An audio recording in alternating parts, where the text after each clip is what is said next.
Into the Breach is a new game developed by Subset Games, and it's their second release after the wildly successful indie title, Faster Than Light. It's a turn-based game with a serious inspiration from the newer XCOMs, but on a smaller scale and largely without random elements. There's a squad selection menu at the beginning of the game, and the more you play, the more squads you unlock. It rewards you for almost every playthrough, which is a nice way to keep you going. After unlocking these squads, you can customize your own squad with pilots and mechs you want, or hit random for an ultimately fatal experience. Once you're in game, it's all deceptively simple.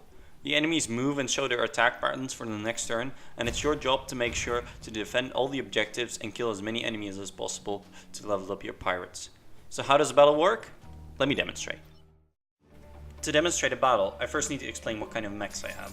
I have this flame mech, which shoots a flamethrower from 2 tiles away and has a Mercury Fist, which is a really strong attack that pushes enemies and deals a lot of damage.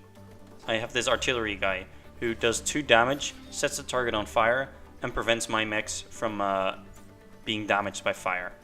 I also have this flying swap mech, which can switch teleport from 2 tiles away, and it has a shield array, which deploys shields on itself and enemies around it.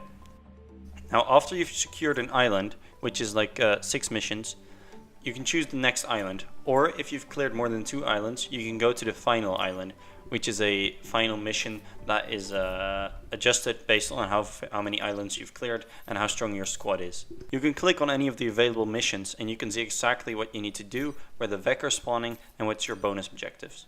Now, if you want to play optimally, you're going to go for the highest star mission, since those points will give you a rep, and you could spend that rep at the end of the island. Now, I went over it quite quickly there, but deployment is actually very important.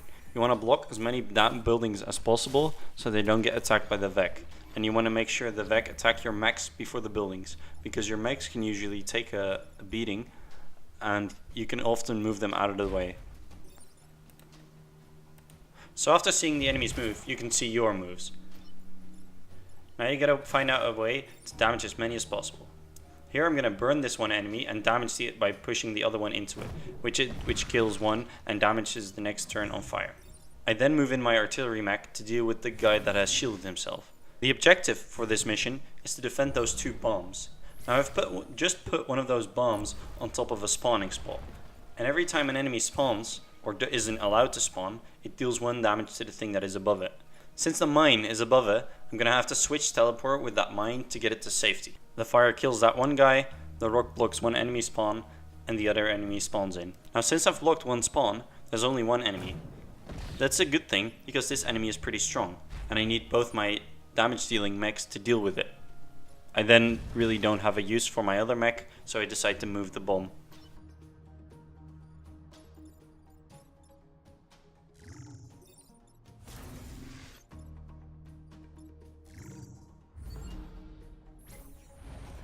Now there's 2 enemies spawning here, and one of them is a Scion. This Scion means that all the other enemies will explode if they die. So, to remove that effect, we have to kill him first. I move in the artillery because it does 2 damage and it can kill the Scion in 1 shot. But then I have to remove this other enemy. I decide to switch teleport with it so my other mech can hit him. I then realize that I'm going to push the bomb into my other mech. But my mech has a special pilot. This pilot can move 1 tile after it's attacked, which is very handy in this situation and saved me from losing the bonus objective.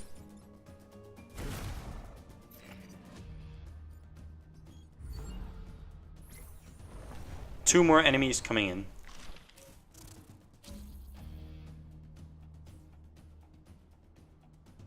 One I can kill with my artillery because he's not on fire, and the other one I can kill with my fire mech because he's already on fire, so he takes 2 extra damage from getting hit.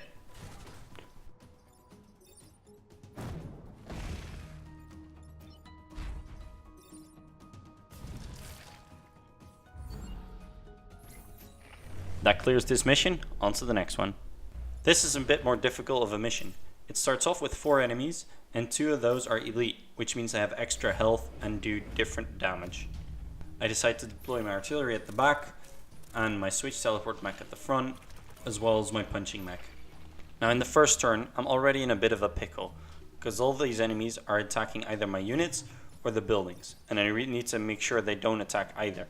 I tried to switch teleport with this dude, but then I realized that if I do so, he will hit one of my buildings, and that'll cost me 2 grid power.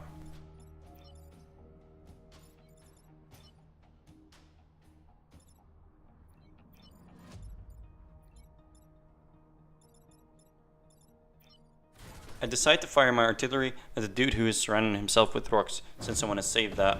I then realize that I have no way to deal with this other dude, and I have to switch him to the civilians to not lose the objective.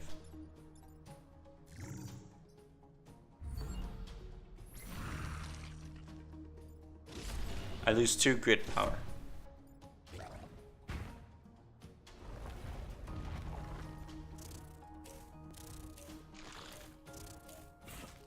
Now this is a very nasty turn, because there's 6 buildings under attack and one of my mechs is being held down by an enemy. I free my mech and I decide to switch teleport with one of the enemies who is attacking 2 buildings.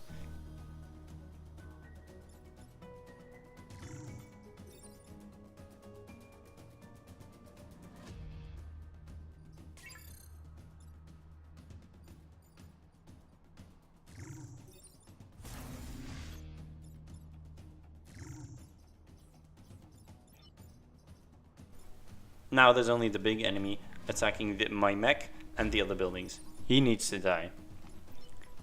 The only way for me to kill him is to push my own mech into one of the civilian buildings. There's no real way around this, and maybe I could have figured something out, but at the time I didn't see anything, so I took another grid hit. I also couldn't save this building, but apparently the building held, which is a very low 23% chance at this point. I'm very thankful for the building holding, because I think I might have lost the mission otherwise.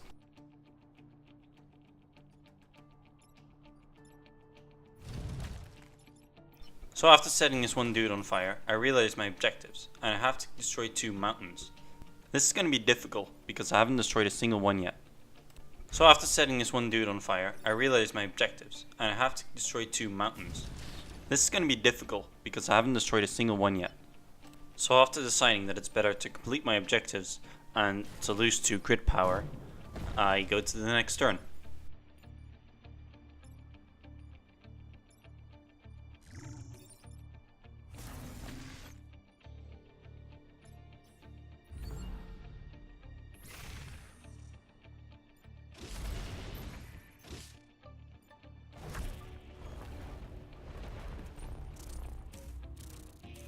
So this turn a Scion pops up.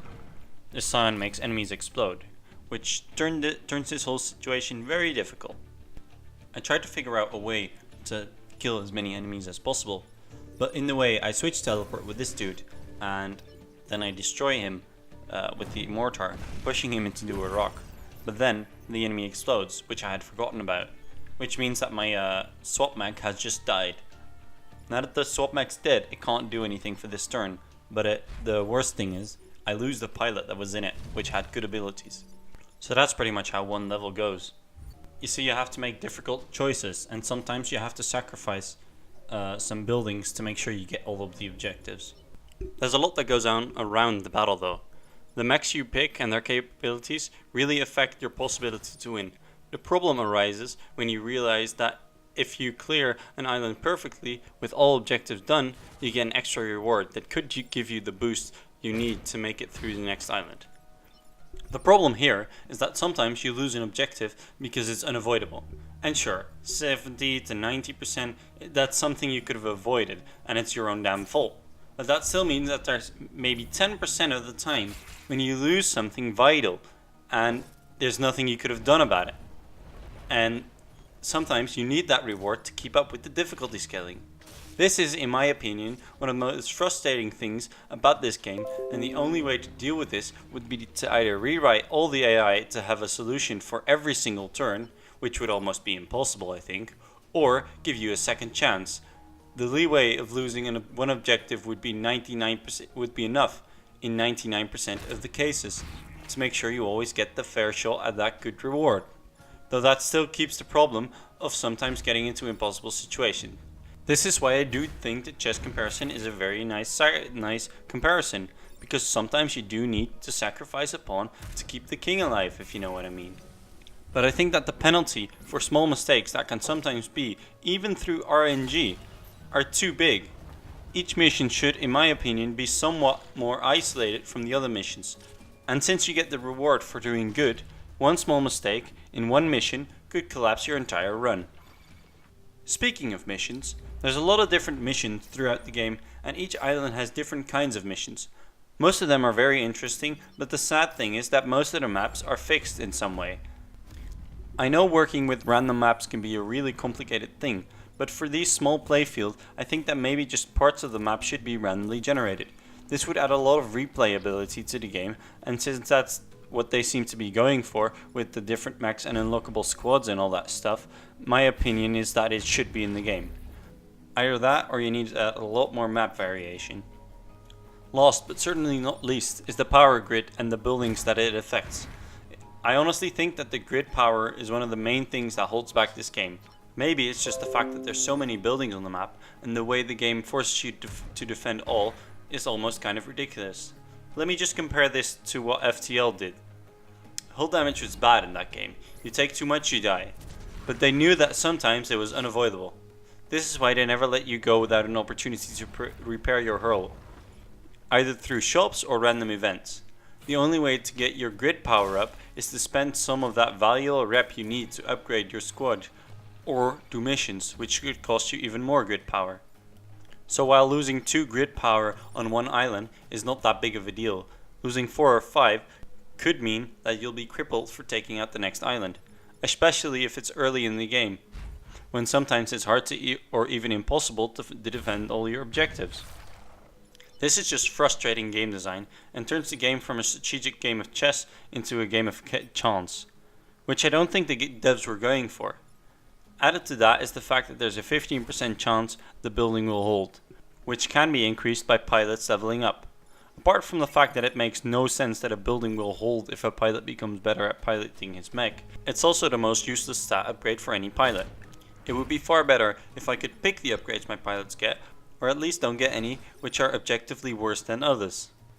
And since if you're counting on taking a lot of grid damage, I don't think you really understand what the game is about. And the fact that it's just a gamble in this game which is supposed to be very predictable just drives me insane. All in all, I like Into the Breach a lot, but I think that for the idea of being a tactical game, it somewhat falls flat on its face. It's more in the region of roguelike than in the region of next level chess. The price point is also something to debate about. FTL was $10 and I found that was a very fair deal for what you were getting.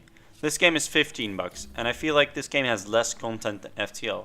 That doesn't mean I don't think it's worth $15. I do think it's worth $15.